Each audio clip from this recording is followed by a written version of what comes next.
Bismillahirrahmanirrahim. Assalamualaikum warahmatullahi wabarakatuh.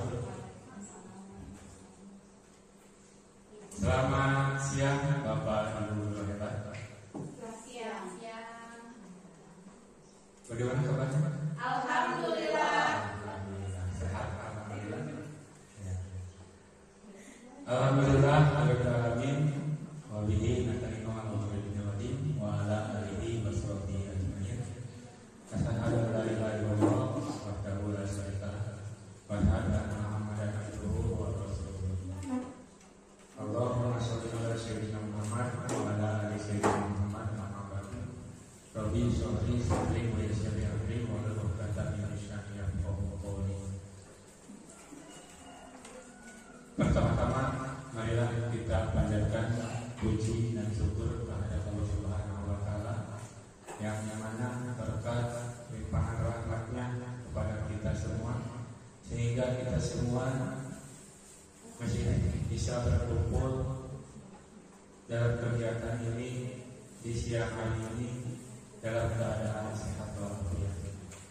Juga tidak lupa salawat serta salam semoga tetap tercurahkan kepada Nabi kita yakni Nabi Muhammad SAW. Tidak lupa juga kepada semua keluarganya, para sahabatnya, tabi'in-tabi'innya, dan semoga syafaatnya sampai kepada kita selaku umatnya di akhir zaman. Amin ya Allah ya Rabbal alamin. Para bapak, para ibu, guru yang saya hormati, pada siang hari ini ada beberapa rangkaian acara dalam kegiatan ini. Mungkin mohon maaf, yang pertama karena ibu kepala sekolah yang sedang ada kesibukan, jadi tidak bisa hadir. Maka dari itu kegiatan pada siang ini yaitu pertama pembukaan, kedua langsung pemaparan materi dari calon guru penggerak, yaitu bertemakan aksi nyata diseminasi budaya positif di SDN 4 Purwakarta.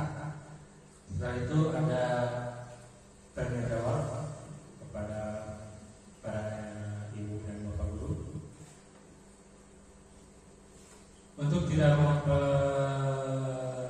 banyak waktu supaya mempersingkat waktu, marilah kita buka acara ini atau kegiatan ini dengan mengucapkan Bismillahirrahmanirrahim. Untuk yang selanjutnya, langsung saja pemaparan materi dari calon guru penggerak angkatan 10, yaitu Ibu Rizka Sekarwati, SPD.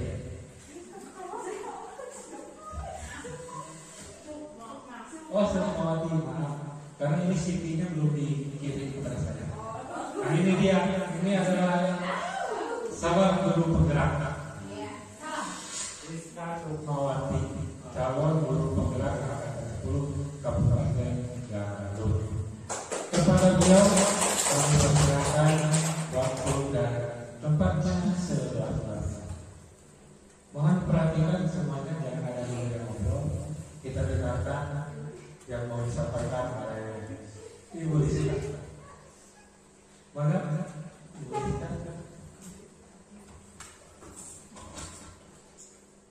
Baik, bismillahirrahmanirrahim. Assalamualaikum warahmatullahi wabarakatuh. Waalaikumsalam. Rabbi sholli sadri wa yassir li amri wa hlul 'uqdatam min lisani yafqahu qawli. Rabbi zidni ilma warzuqni fahma wa amalan sholihan. Alhamdulillahirabbil alamin. Hari ini kita diberikan kesempatan untuk berkumpul di kelas ini. Pertama-tama terima kasih kepada pendidik yang sudah membuka acara ini.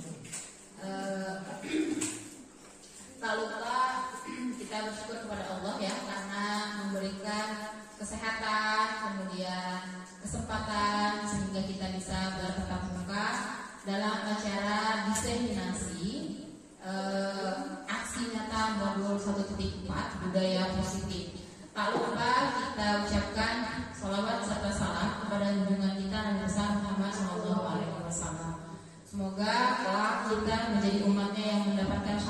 yaumil akhir nanti. Amin ya rabbal alamin. Bapak dan Ibu, apa kabar? Sehat semua? Alhamdulillah. Iya. Terima kasih ya Bapak dan Ibu sudah menyempatkan untuk hadir ke sini di tengah-tengah kesibukan, di sela-sela kesibukan Bapak dan Ibu mengoreksi nilai, kemudian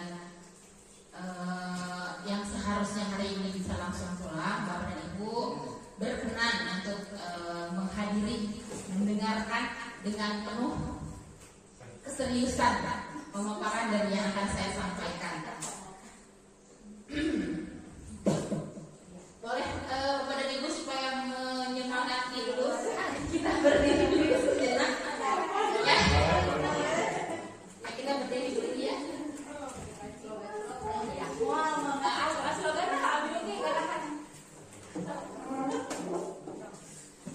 Sekarang Bapak dan Ibu kita ice bridging dulu, memberikan semangat ya kepada Bapak dan Ibu supaya semangat ketika mengikuti pembelajaran bersama saya. Baik, kalau saya sebutkan banana, lompat ke depan satu langkah. Oke. Kalau saya bilang apple, lompat ke belakang satu langkah. Ketika saya katakan grape, berputar-putar. Bisa ya? Saya ulangi. Banana loncat ke depan, apple mundur ke belakang, grape berputar. Oke. Oke? Siap? Siap. Konsentrasi. Banana, apple, grape.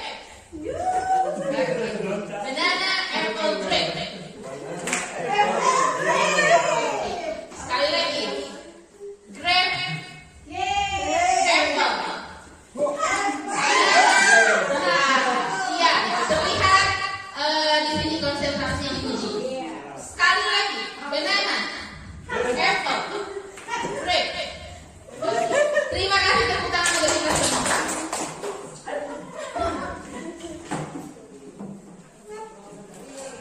Bapak dan Ibu, siang ini saya akan melakukan diseminasi dengan tujuan memahami konsep inti teori budaya positif serta mampu mengimplementasikannya di kelas dan lingkungan sekolah. Ini teh sepertinya Bapak dan Ibu sudah terbiasa ya. Kita itu sudah terbiasa untuk melakukan budaya positif. Jadi maaf, saya di sini berdiri bukan untuk menggurui, kemudian bukan untuk ibaratnya ngajar ke ngojek kemri gitu ya, bukan. Saya di sini hanya untuk sharing, kita berbagi ilmu. Kemudian kalau misalnya ada yang ingin bertanya, maka insya Allah nanti akan saya jawab sekemampuan saya, ya Bapak dan Ibu. Dan kita sharing saja nanti kalau misalnya ada teman-teman yang bisa membantu menjawab, maka saya harapkan seperti itu. Kesepakatan forum diseminasi. Yang pertama, mengikuti kegiatan dengan sungguh-sungguh, aktif dalam pembelajaran, HP dalam mode silent, kemudian selalu bergembira. Ada tambahan tidak? Cukup, berarti sudah bisa menerima ya. Ini adalah kesepakatan kita hari ini. Nah, sekarang konsentrasi dulu. Senyum selama 30 detik. Saya akan hitung. Senyum dalam 30 detik. 30, 29, 28, 27, 26, 25, 24, 23, 22, 21, 20, 19, 18, 17, 16, 15, 14, 13, 12, 11, 10, 9, 8, 7, 6, 5, 4, 3, 2, 1, Terima kasih. Sini memang semangat sekali. Menambah semangat tidak? Semangat harus ya. Nah, tujuan pendidikan menurut Ki Hajar Dewantara adalah menuntun segala kodrat anak agar mereka dapat mencapai keselamatan dan kebahagiaan setinggi-tingginya, baik sebagai manusia maupun anggota masyarakat. Maksudnya di sini adalah bahwa kita, guru itu diibaratkan sebagai seorang petani. Kita adalah seorang petani. yang kita tanam.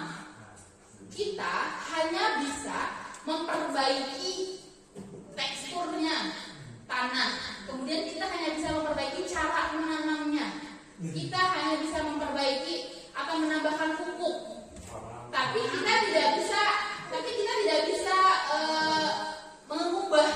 Kalau kita mau menanam padi, maka tumbuhnya padi. Ketika kita mau menanam jagung, maka yang tumbuh adalah jagung. Nah, itu yang dimaksud dengan kita mengikuti kodrat anak, gitu ya. Jadi kita hanya sebagai petani yang hanya mengurus tanah saja, mengurus anak-anak saja, gitu ya, tanaman. Kemudian kalau ada gulma, kalau ada ilalang, hama, nah kita yang berusaha untuk menghalaunya, membersihkannya. Nah, seperti itu. Kalau kita mau anak kita mau bertumbuh seperti apa, itu ada letaknya ada di siapa? Petani. Kan kita mau nanam jagung. Berarti benihnya harus jagung. Kayak gitu ya. Nah, oke. Konsep inti budaya positif, ada perubahan paradigma belajar, ada disiplin positif, motivasi perilaku manusia, keyakinan kelas, kebutuhan dasar manusia, fungsi kontrol, dan segitiga restitusi. Nanti kita akan bahas secara dibilang maksimal nggak bisa ya, makanya kita akan mencoba bahas secara lebih terperinci. Nah, miskonsepsi tentang teori kontrol. Kemarin sudah ya sama Ibu Ina dijelaskan bahwa terkadang guru itu seolah-olah mengontrol anaknya, padahal tidak, gitu ya. Yang bisa mengontrol itu sebenarnya anaknya sendiri. Gitu. Ilusi guru mengontrol murid. Kita menyuruh murid untuk duduk sebenarnya bukan karena anak itu mau duduk, tapi emang dia untuk memilih untuk duduk. Iya. Kemudian ilusi bahwa semua penguatan positif itu bermanfaat, belum tentu.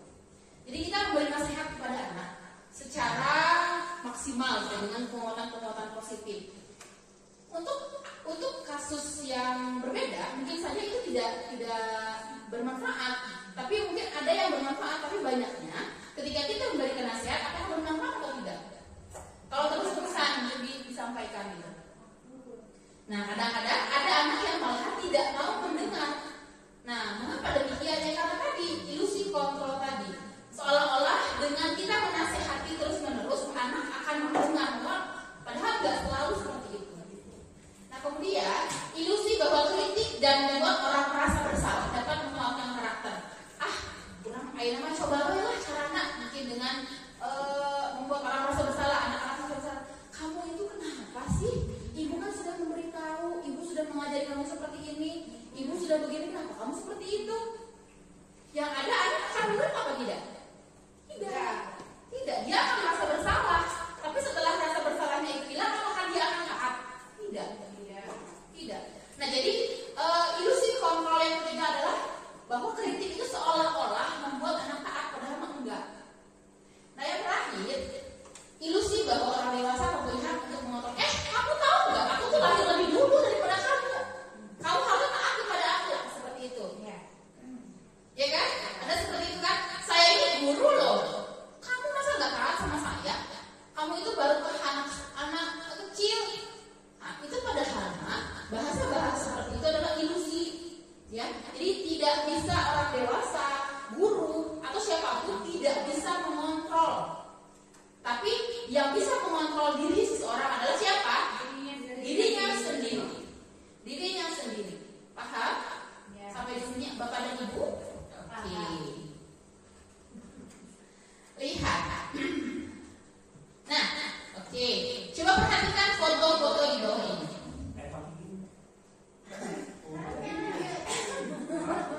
Ada anak-anak yang sedang membersihkan, ada anak yang sedang menyiram bunga, ada kegiatan literasi, ada kegiatan sholat duha, ada kegiatan embun pagi yang dipimpin oleh Pak Gigi, dan ada anak yang berjajan menggunakan mangkok. Kira-kira menurut Ibu dan Bapak, ini kegiatan seperti apa? Kegiatan yang positif.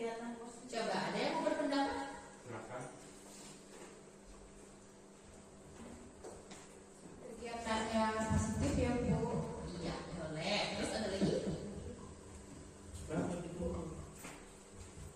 mungkin lebih spesifik kegiatan yang positif yang bisa menumbuhkan karakter siswa. Hebat, mantap. Ya. Ini adalah kegiatan positif yang ada di sekolah kita yang kalau dibiasakan akan menjadi karakter sehingga dan berikutnya profil pelajar Pancasila. Sangat berguna sekali jawabannya ya. Jadi foto-foto di bawah ini adalah kegiatan yang bisa membentuk karakter dari peserta didik.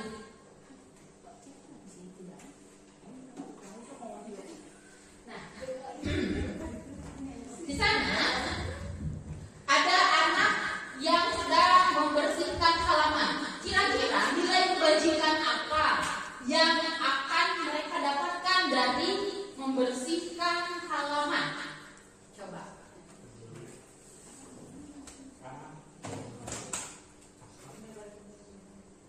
Untuk gambar yang pertama itu adalah anak-anak yang sedang membersihkan halaman sekolah. Berarti nilai kebajikannya adalah kebersihan. Iya, boleh. Kemudian yang kedua sedang menyiram bunga. Keindahan untuk menyiram bunga. Ya, boleh. Itu literasi Untuk menambah wawasan siswa. Pak Kikim yang sedang apa namanya itu kan? Embun pagi. Nilai kebajikan seperti apa yang diharapkan? Dengan atau tepatan waktu. Ih, hebat. Kedisiplinan dan ketepatan waktu. Kemudian sholat duha. Bapak Rangga? Gina.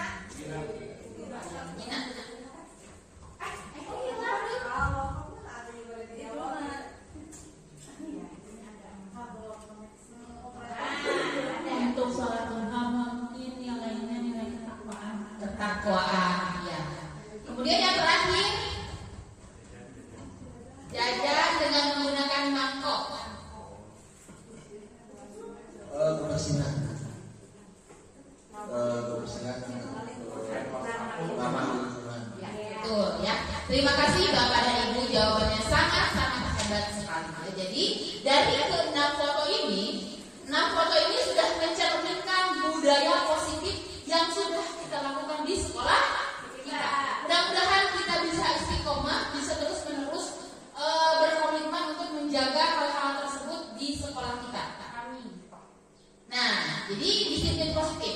Disiplin berasal dari kata disiplina yang artinya belajar.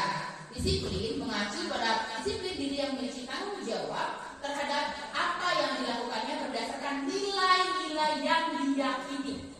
Gitu ya. Adanya nilai-nilai yang diyakini. Seperti tadi, ketika membuang sampah atau bersih lingkungan, nilai apa yang akan dia dapatkan gitu. Berarti nilainya apa tadi? Cinta lingkungan, kemudian ketakwaan, tadi ada kan tuh sholat duha gitu. Disiplin positif merupakan suatu cara penerapan disiplin yang mengajarkan anak bertanggung jawab dan menumbuhkan kesadaran diri berdasarkan nilai-nilai kebajikan. Nilai-nilai kebajikan ya. Disiplin positif lebih ke arah disiplin diri yang dapat mengontrol diri dalam melakukan segala tindakan. Nah ini nilai-nilai kebajikan. Tadi kita menyebut saja nilai-nilai kebajikan. Apa itu nilai kebajikan?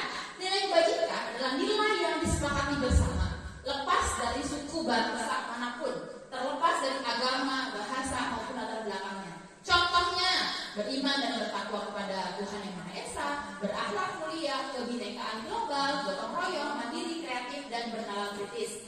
Itu kalau dari profil pelajar Pancasila. Kemudian ada toleransi, rasa hormat, integritas, mandiri, menghargai, antusias, empati, keingin-tahuan, kreativitas, kerjasama, percaya diri dan komitmen. Jadi intinya adalah nilai-nilai kebajikan itu adalah nilai-nilai yang yang diharapkan muncul dari peserta didik.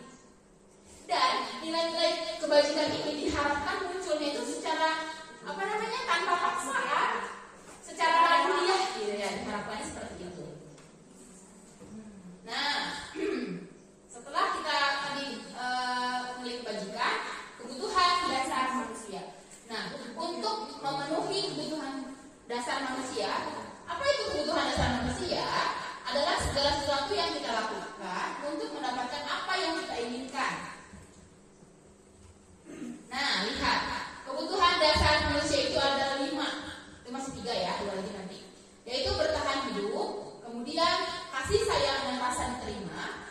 kekuasaan, kebebasan, dan kesenangan. Saya akan jelaskan satu persatu. Bertahan hidup itu berkaitan dengan makanan, pakaian, kesehatan, tempat tinggal, keamanan, dan kesehatan. Itu adalah bertahan hidup.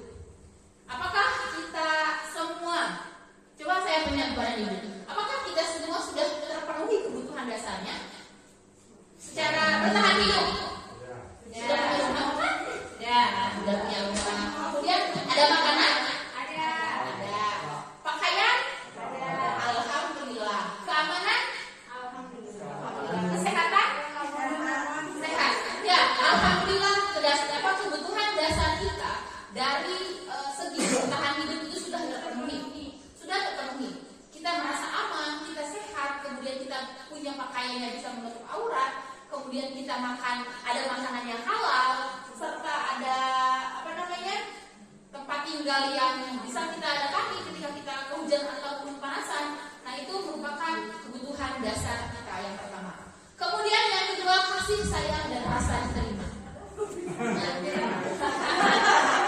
Kasih sayang dan rasa diterima, yaitu berkaitan dengan perasaan, perasaan diterima, diakui, dipedulikan, berbagi, kemudian kerjasama, kemudian menjadi bagian dalam sebuah kelompok. Nah, itu adalah rasa kasih sayang dan rasa ingin diterima.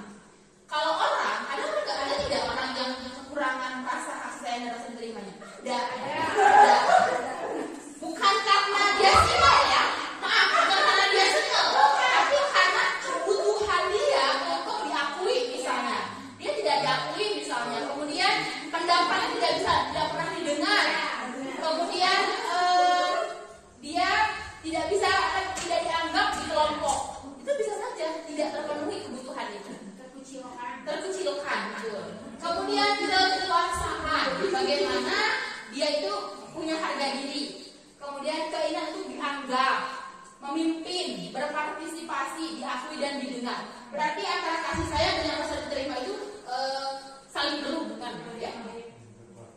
Kemudian kebebasan, maksudnya adalah kita sebagai pribadi itu bebas untuk melakukan atau memilih apapun yang kita mau, ya, mencoba hal baru, kemudian mampu mengendalikan diri dan arahnya.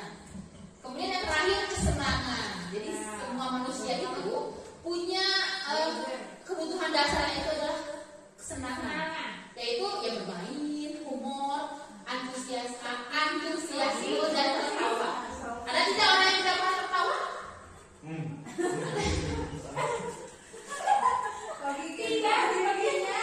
Adakah orang yang tidak pernah tertawa? Atau ada orang yang tidak menyukai jokes atau lelucon? Mungkin ada, tapi itu mungkin 1 juta sekarang. Ya, karena apa? Karena kelima ini, bertahan hidup, kasih sayang, kebebasan, kekuasaan, serta kesenangan adalah kebutuhan dasar yang harus kita miliki. Yang apabila salah satunya saja kurang atau tidak ada dalam diri kita, maka otomatis itu akan terasa itu, akan ada perbedaan dengan orang lain. Ya, gitu ya.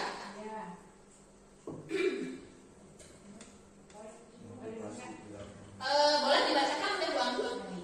Motivasi perilaku manusia. Motivasi menurut Kamus Besar Bahasa Indonesia atau KBBI adalah dorongan yang timbul pada diri seseorang secara sadar atau tidak sadar untuk melakukan suatu tindakan dengan tujuan. Ya, itu adalah motivasi. Motivasi itu adalah apa hal yang mau diraih gitu ya, itu inti nama. Apa hal yang mau dorongan. Nah, dorongan atau tujuan yang akan dicapai dengan motivasi. Nah, pertanyaan pemantiknya, setuju atau tidak setuju? Hukuman dapat mendisiplinkan anak-anak. Setuju. Hukuman dapat mendisiplinkan anak. Setuju atau tidak setuju? Coba yang setuju tunjuk tangan. Yang setuju hukuman mendisiplinkan anak. Setuju? 2. Yang lain tidak setuju ya? Oke. Yang kedua, pemberian hukuman dengan hal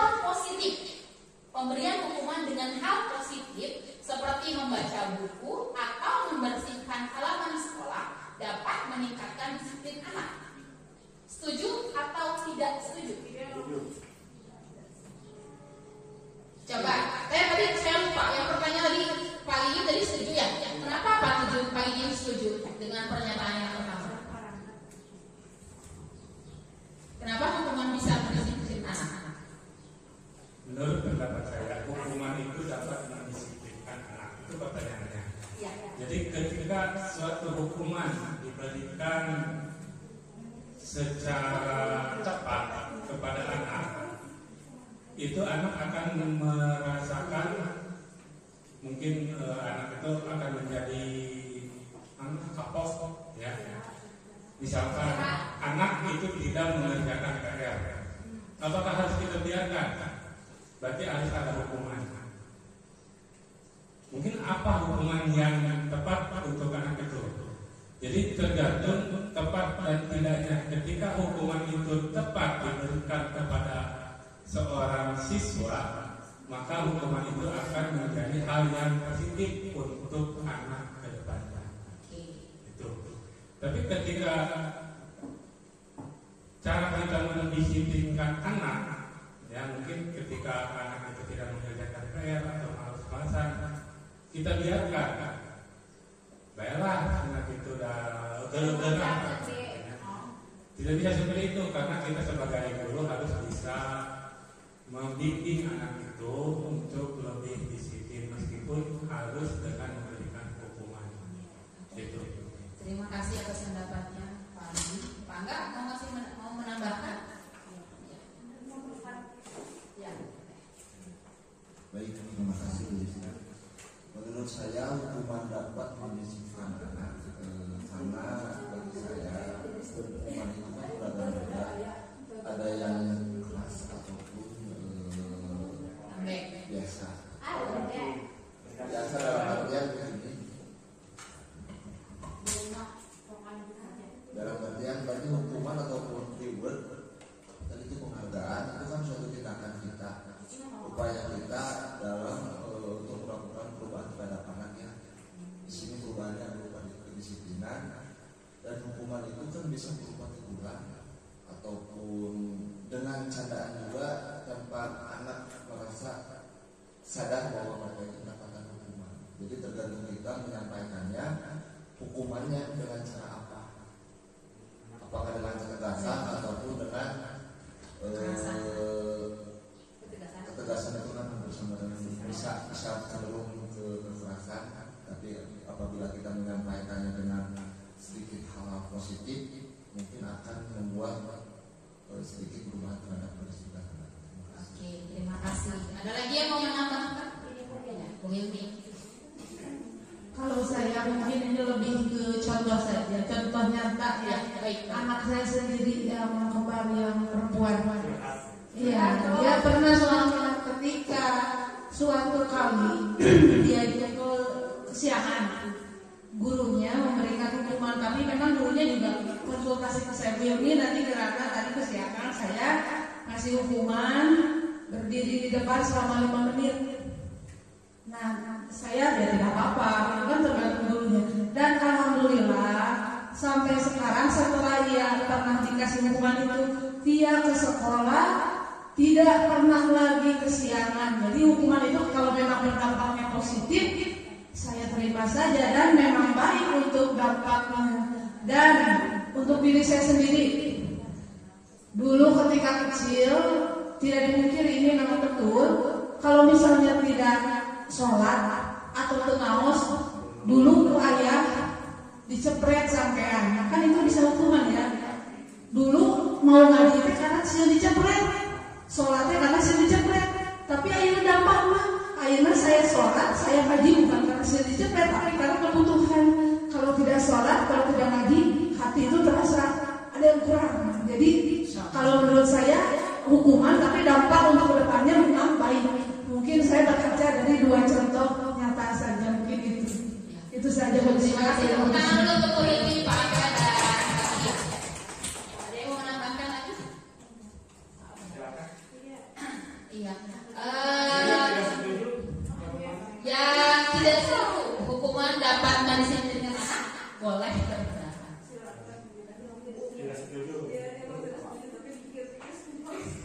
Kalau menurut saya hukuman dapat mendisiplinkan anak itu belum tentu. Jadi saya tidak setuju. Kenapa? Karena dengan hukuman itu dapat merusak merusak mental, ya, merusak psikis anak.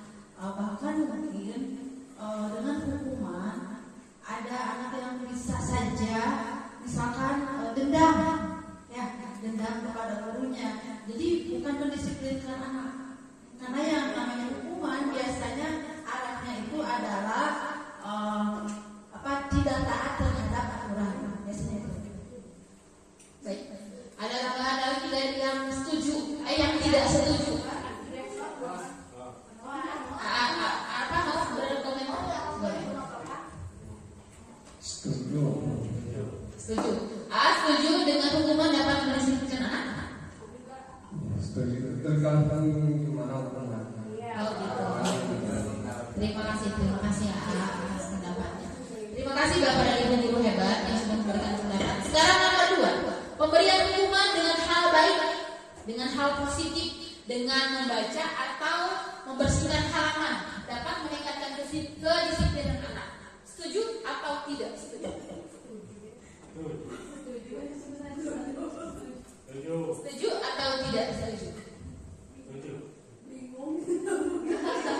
Coba, ada anak melakukan kesalahan, mungkin dia tidak membuat PR atau dia tidak sholat duha misalnya. Kemudian Pak Gigi menyuruh dia untuk membaca Al-Quran atau buku lah dalam Al-Qurannya, membaca buku misalnya, atau membersihkan halaman. Sok aku kubah WC misalnya, sok aku bersihkan WC, atau nanti sok sapu halaman. Setuju atau tidak tindakan tersebut dapat mendisiplinkan anak? Setuju. Coba kenapa bisa setuju? Harus kasih pendapat. Jadi anak akan mengetahui konsekuensi yang didapat ketika dia tidak melakukan kesalahan. Jadi ada konsekuensi yang dia dapatkan bila tidak melaksanakan atau melanggar peraturan. Terus kalau misalnya ada anak yang kecil, dia membaca buku, terus temannya yang mau berkata, kamu dihukum kenapa? Itu gimana? Kan tadi poinnya membaca buku, hukuman membaca buku. Terus ada anak yang memang membaca buku, tiba-tiba membaca buku gitu. Terus temannya berbeda ya. Beda. Terus anak tiba-tiba temannya bertanya, kamu dihukum kenapa?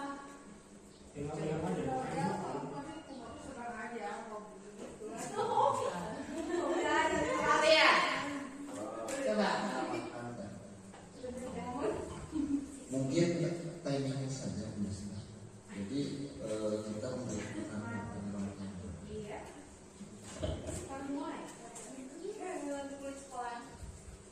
jadi memberikan hukuman membaca buku atau membersihkan halamannya itu boleh saja selama tidak mengganggu waktu anak. Dalam artian kalau misalkan waktunya dia untuk mendapatkan pelajaran dari kita, sedangkan anak tersebut dihukum oleh kita, berarti secara tidak langsung kita telah mengambil hak anak itu untuk mendapatkan pelajaran. Meskipun dengan cara hukuman kita memberikan pelajaran juga bagi masalah kedisiplinan.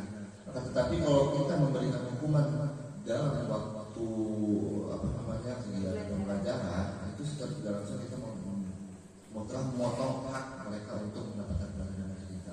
Jadi kalau menurut saya memberi waktu yang tepat. Baik. Terima kasih atas pendapat. Bu Lina mau menambahkan?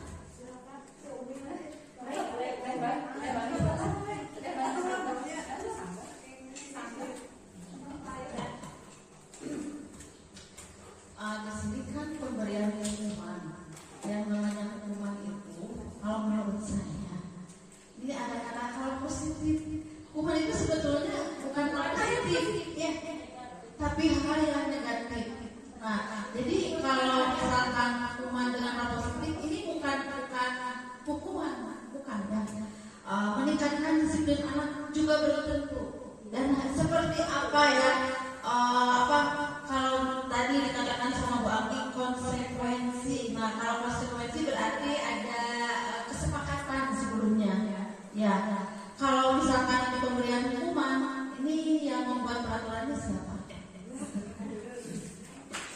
Terima kasih Bu Lina. Terima kasih Bapak dan Ibu. Pendapatnya sangat luar biasa sekali.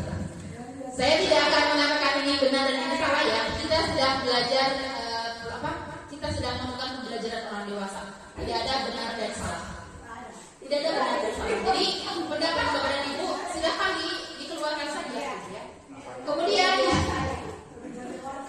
yang ketiga, memberi penghargaan dapat meningkatkan motivasi anak. Setuju atau tidak setuju? Coba, setuju. Siapa yang tidak setuju? Ya, apa? Setuju tidak? Memberikan penghargaan dapat memotivasi anak. Yang setuju boleh berpendapat.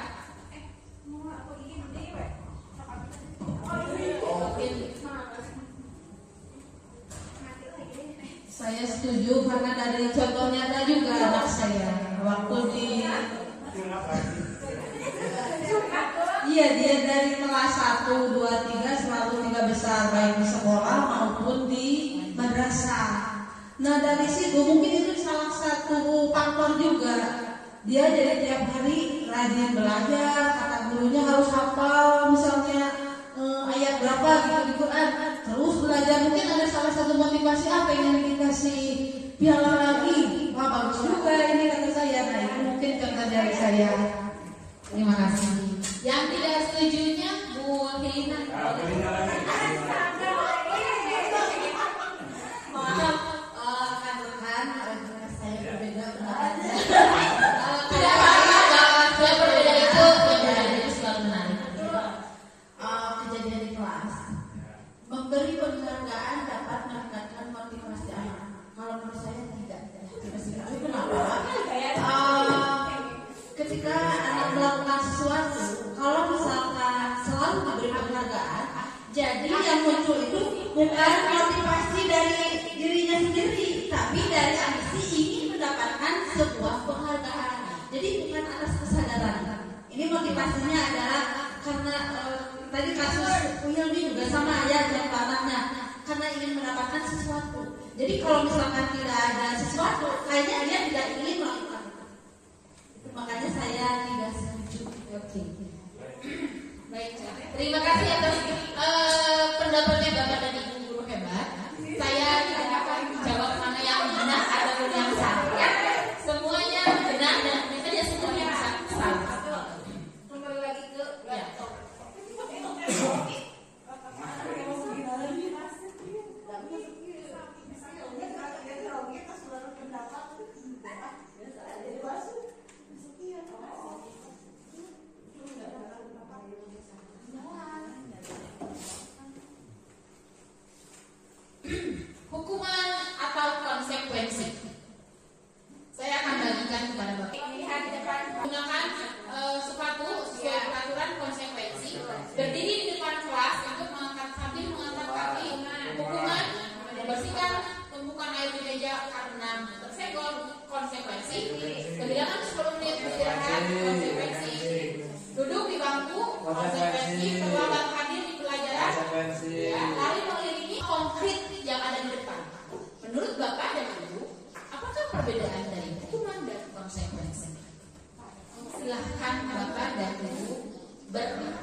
keadaan, hanya ada murid yang dirugikan. Kemudian berupa hukuman fisik atau psikis, disuruh untuk menyapu, disuruh untuk lari, disuruh untuk menulis, disuruh untuk apa? Nah itu hukuman. Konsekuensi terencana sudah disepakati, murid memang tidak menang. Walaupun tahu kan, oh ini konsekuensi saya pakai sepatu yang warna merah, saya udah tahu nih kalau di sekolah sepatunya harus warna hitam. Tapi karena di rumah sepatu hitamnya basah, misalnya kehujanan, saya menggunakan sepatu warna putih atau merah, maka saya akan dihukum. Saya udah tahu konsekuensinya. Nah, gitu ya. Kemudian restitusi, apa perbedaannya dengan restitusi? Apalagi dengan restitusi, Ibu? Katanya. Ada yang baru mendengar istilah restitusi? Sama. Saya juga baru mendengar istilah restitusi itu ketika mengikuti CDP. Jadi restitusi adalah proses menciptakan murid memperbaiki keadaan. Ya, proses menciptakan murid itu akan memperbaiki keadaan dan kondisinya. Kemudian restitusi adalah proses kolaboratif yang mengajarkan murid untuk mencari solusi. Oke, saya berbuat salah, terus saya harus ngapain? Nah, gitu. Itu restitusi. Paham sampai di sini, Bapak dan Ibu? Masih semangat Bapak dan Ibu? Nah, sekarang kita akan membahas. Tadi kita sudah membahas hukuman, restitusi, dan konsekuensi. Perbedaan antara hukuman, konsekuensi, dan restitusi ya. Hukuman akan berbeda dengan konsekuensi, dan konsekuensi juga berbeda dengan restitusi. Sekarang kita belajar atau mengenal apa itu 5 posisi kontrol guru. Coba sekarang kita perhatikan diri kita sendiri. Kita lihat diri kita sendiri. Di posisi manakah saya hari ini? Ya, di posisi manakah saya hari ini? Penghukum, lihat penghukum. Tipe penghukum berpendapat bahwa sekolah memerlukan sistem atau alat yang dapat menekan murid lebih dalam. Guru-guru yang menerapkan posisi ini selalu berkata, patuhi aturan atau awas, dengan nada intonasi tinggi, mata yang melotot. Kamu saja, gitu kan? Kamu lagi.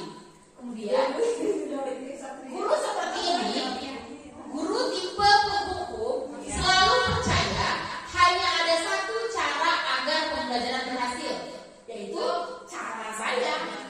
Menurut dia, tipe penghukum otoriter sekali. Benar tidak? Yang kedua, pembuat merasa bersalah. Coba ya, nanti kita akan merefleksi diri kita sendiri. Di manakah saya hari ini? Yang kedua, posisi merasa bersalah. Pada posisi ini, biasanya guru itu akan bersuara lebih lembut. Kemudian menggunakan keheningan, membuat orang lain tidak nyaman, merasa rendah diri dan merasa sangat bersalah. Kamu, seolah-olah kan dia benar. Kamu tanya, kamu udah ibu kasih kemarin, kenapa nggak kamu kerjakan?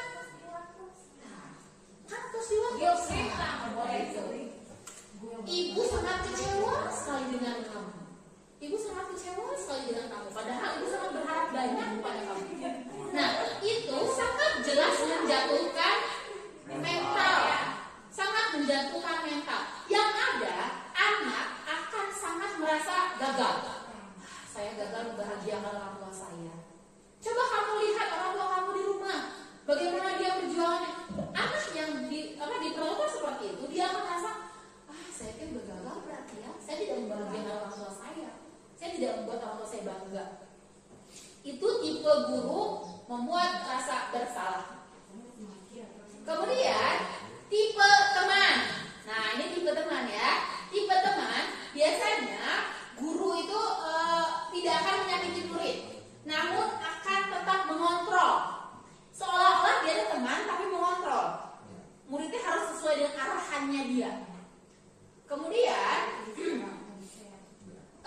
guru itu akan humor dengan cara berinteraksi itu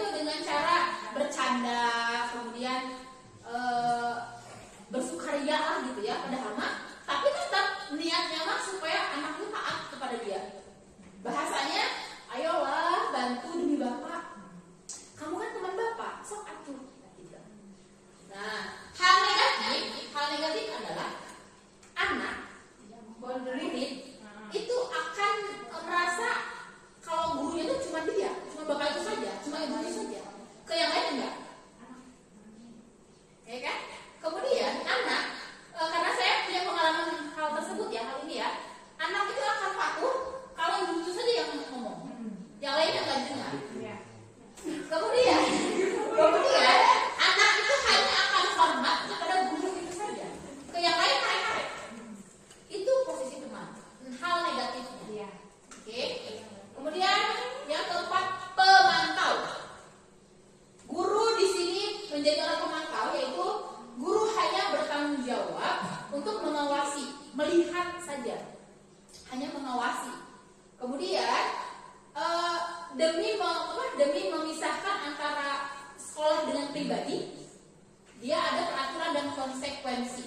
Jadi guru tersebut memberikan konsekuensi. Tipe pemantau. Kalau kamu tidak mengerjakan tugas saya, ya terserah, boleh kamu nggak mengerjakan. Tapi konsekuensinya kamu tidak akan mendapatkan nilai dari saya. Nah itu tipe pemantau. Kemudian seorang tipe pemantau dia akan mengandalkan perhitungan, catatan. Kemudian ada catatan kecil ya, yaitu ini catatan kecil tentang si Anu misalnya, tentang Dina, si Dina teh begini. Kemudian dia lihat nilai, kemudian data secara otentik dia punya, itu tipe pemantau. Dan yang terakhir, tipe manajer.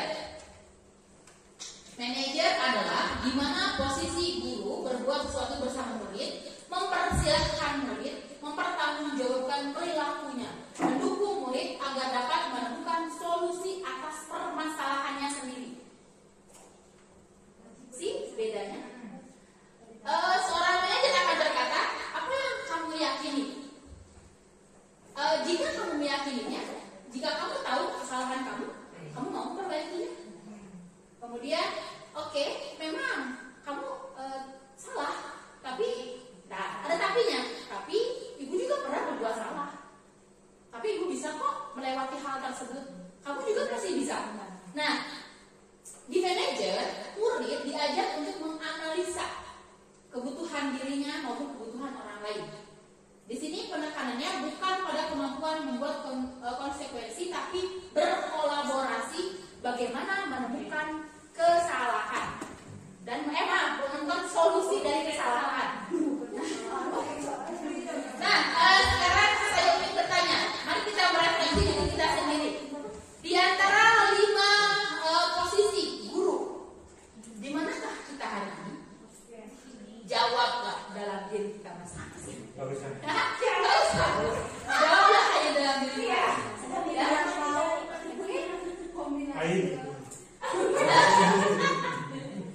Jawablah hanya dalam diri kita masing-masing. Nah, untuk mendapatkan kelas yang sesuai dan ideal, kita juga dihadapkan pada bagaimana membuat anak-anak meyakini keyakinan kelas yang telah kita buat. Apa itu keyakinan kelas? Mengapa keyakinan kelas bukan peraturan kelas? Nah, menurut Dian dosen, suatu keyakinan akan lebih memotivasi dari dalam. Jadi, bagaimana memunculkan motivasi dari dalam dirinya? Ya, kalau keyakinan, saya meyakini kalau membuang sampah itu harus pada tempatnya. Saya meyakini, jadi ketika dia membuang sampah sembarangan, ada dalam hatinya itu sesuatu yang dirasa mengganjal. Oh, saya sudah berbuat salah. Nah itu ya, keyakinan dalam dirinya, motivasi dalam diri. Nah, keyakinan kelas bersifat abstrak, dibuat dalam pernyataan positif, sedikit tapi mudah diingat, berupa pernyataan universal. Semua warga kelas dilibatkan sesuai dengan kondisi kelas yang diharapkan. Jadi keyakinan kelas itu biasanya disusun di awal tahun, ya, di awal tahun, di awal pembelajaran. Fleksibel, ya. Terus bisa diubah kapan saja. Timing, ada timingnya. Kalau misalnya belajar, bisa tidak keyakinan kelas itu misalnya sudah ada nih untuk 1 semester. Tapi hari ini kita bikin keyakinan kelas yang baru, boleh tidak? Boleh. Misalnya di keyakinan kelas itu contohnya di mana? Di mata pelajaran buku SMP sana, ya kan? Keyakinan kelas mungkin tidak boleh makan di kelas, tapi ada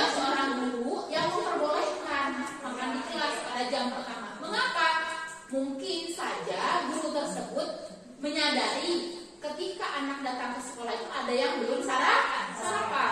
Apalagi di sekolah saya dulu ya, di SMP Banyuresmi itu, anak itu datang itu ke sekolah jam 6.15 sudah datang.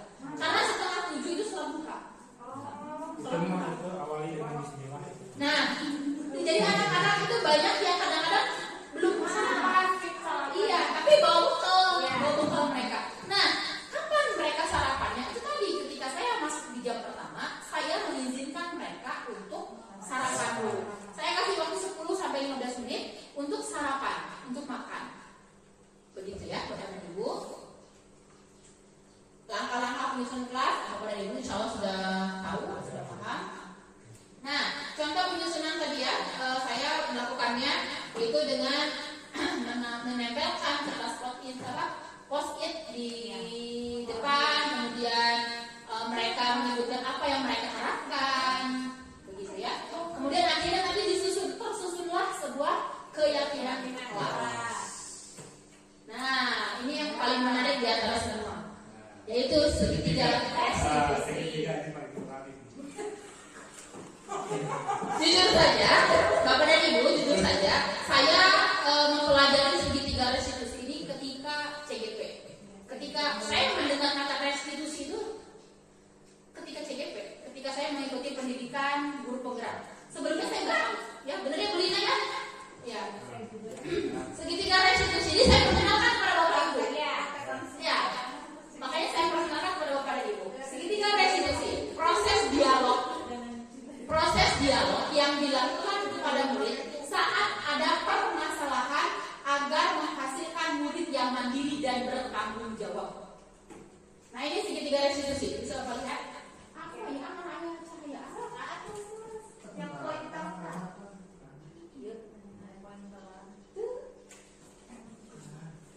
Oh ya. Bapak dan Ibu lihat. Ada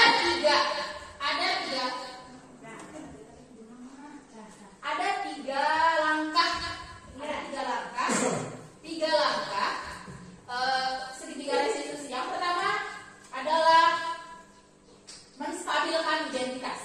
Ini yang paling penting. Setiap orang pernah melakukan kesalahan. Ya, benar tidak? Ada tidak orang tidak melakukan kesalahan? Bahkan iya betul. Bahkan sekelas Rasul saja pun ada kesalahan tapi dimaafkan, gitu ya. Tapi ada kesalahan, tapi tetap dimaafkan. Kita, apalagi kita yang manusia biasa, gitu ya. Benar ya? Iya, betul. Salah ya, benar. Ada YouTube nih kayak, ya udah kesalahan. Benar kok. Benar kan ya? Kemudian nah, setiap orang pasti melakukan kesalahan, pasti itu mutlak. Apalagi kita sebagai manusia biasa, walaupun kita jabatannya guru. Kemudian kamu bukan satu-satunya yang pernah melakukan ini. Contoh saja, ketika kita menemukan kasus anak yang makan di kelas misalnya, ketika makan di kelas jam pelajaran, kemudian ada kan peraturan kan keyakinan kelasnya dilarang makan di kelas. Nah, kita tanya kepada dia, kita panggil, tapi manggilnya tidak boleh ada teman-temannya. Kita panggil, kita tanya. Setiap orang pernah melakukan kesalahan. Nanti kita lihat ada videonya, ya. Ada contoh video. Baik. Kemudian setelah menstabilkan identitas, validasi tindakan yang salah. Kamu tentu punya alasan kenapa kamu melakukan hal tersebut. Jadi memvalidasi tindakan yang salah. Adakah yang lebih efektif untuk kamu dapatkan untuk mendapatkan apa yang kamu butuhkan? Jadi setelah menstabilkan identitas, setelah kamu tanya, setelah kamu membuat, oh iya saya itu pernah melakukan kesalahan, sama kok ibu juga pernah, nah gitu kan? Kemudian kenapa tuh kamu melakukan hal tersebut? Nah gitu ya. Jadi ada hal yang dilakukan. Apa alasannya? Kemudian yang terakhir, kaitkan dengan keyakinan kelas yang disepakati. Kaitkan dengan keyakinan kelas yang disepakati. Menurut kamu, apakah perlakuan kamu? Menurut kamu, apakah yang kamu lakukan itu sudah sesuai dengan kesepakatan atau belum? Ya, nah gitu, seperti itu. Manfaat restitusi. Restitusi bukan paksaan. Restitusi memperbaiki hubungan. Anak tidak ada yang dendam, anak tidak ada yang jadi brutal, anak tidak ada yang jadi membenci dirinya sendiri. Restitusi menuntut melihat diri. Restitusi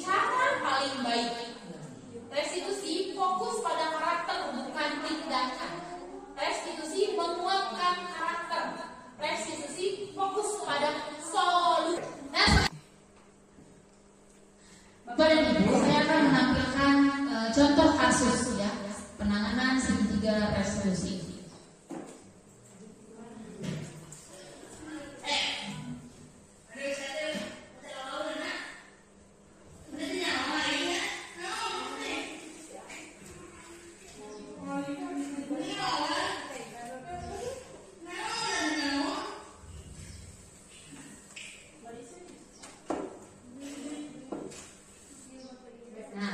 Di sana itu adalah sebuah video yang menampilkan ada seorang anak yang melakukan bullying ya, atau perundungan kepada temannya.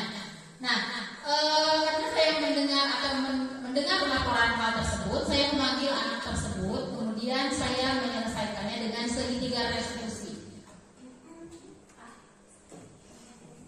Kan kita sudah melihat ya, sudah menonton secara bersama kasus yang dilakukan oleh anak didik kita.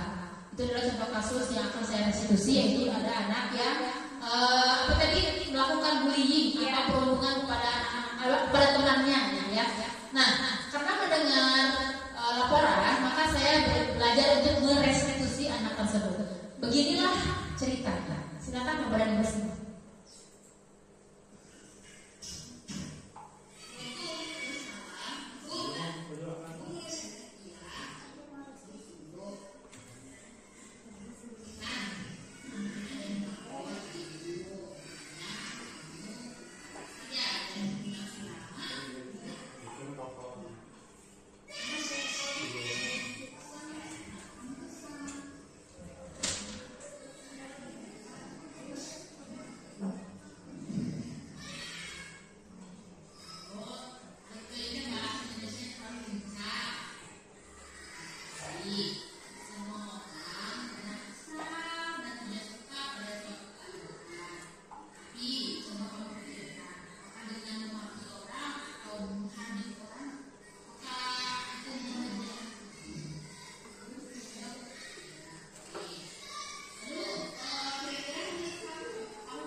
yang terjadi itu adalah patah, bukan pemberian kepada temannya. Alhamdulillah saya konstitusi dan berhasil dengan baik. Bapak dan Ibu, ada pertanyaan tidak dari pemaparan yang telah saya sampaikan? Ada pertanyaan tidak? Untuk saya itu sudah sangat membantu sebetulnya, ya hanya bukan menambahkan, hanya mengapresiasi saja, sangat membantu untuk pemaparan dari Bu Rizka untuk kami agar lebih bagus lagi ya untuk menciptakan profil pelajar Pancasila bagi anak-anak kami. Mengucapkan sangat berterima kasih dan semoga ilmu yang kami dapatkan dapat kami terapkannya. Begitu Bu Lina? Iya. Terima kasih. Terima kasih Bu Yuni. Sebelum kita tutup, saya akan membagikan satu buah post-it ya. Kemudian Bapak dan Ibu boleh mengisinya. Bagaimana perasaan Bapak dan Ibu? Kemudian boleh menempelkannya di depan.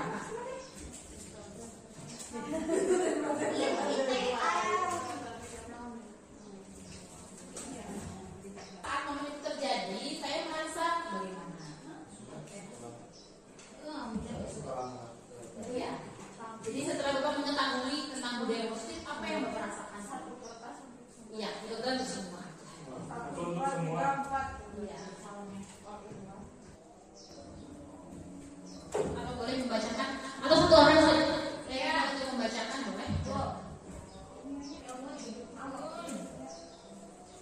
Refleksi mengenai perasaan yang paling penting dan mencerahkan bagi saya tentang budaya positif adalah penguatan keyakinan kelas dan segitiga restitusi. Untuk peristiwanya saat momen itu terjadi, saya merasa senang ya, karena dengan segitiga restitusi siswa yang melakukan sebuah kesalahan mendapatkan penguatan dan menjadi sadar apa yang ia lakukan. Selain itu juga mendapatkan penguatan. Untuk pembelajarannya, sebelum momen itu terjadi, saya berpikir bahwa pemberian hukuman awalnya bisa mendisiplinkan anak, ataupun pemberian reward penghargaan bisa mendisiplinkan anak serta memberi motivasi. Ternyata semua itu tidak seperti yang kita harapkan. Dan sekarang saya berpikir bahwa perubahan itu ditujukan segala sesuatunya kepada murid agar terbentuk profil pelajar Pancasila. Penerapan kedepannya saya akan membuat keyakinan kelas dan selalu melaksanakan segitiga restitusi di kelas. Alhamdulillah. Tepuk tangan untuk Umi. Alhamdulillah. Amin. Iya. Bapak dan Ibu, tiba kita di penghujung presentasi ini. Terima kasih atas perhatian Bapak dan Ibu. Semoga presentasi kali ini bermanfaat dan memberikan wawasan yang sangat berharga. Mohon maaf apabila ada kekurangan. Jika ada kelebihannya tidak bisa dikembalikan karena ada orang yang ikhlas. Jadi semoga kita bisa mengimplementasikan apa-apa yang sudah kita pelajari sampai dengan hari ini dan untuk ke depan. Terima kasih atas perhatiannya. Saya tutup dengan billahi taufiq wal hidayah. Wassalamualaikum warahmatullahi wabarakatuh.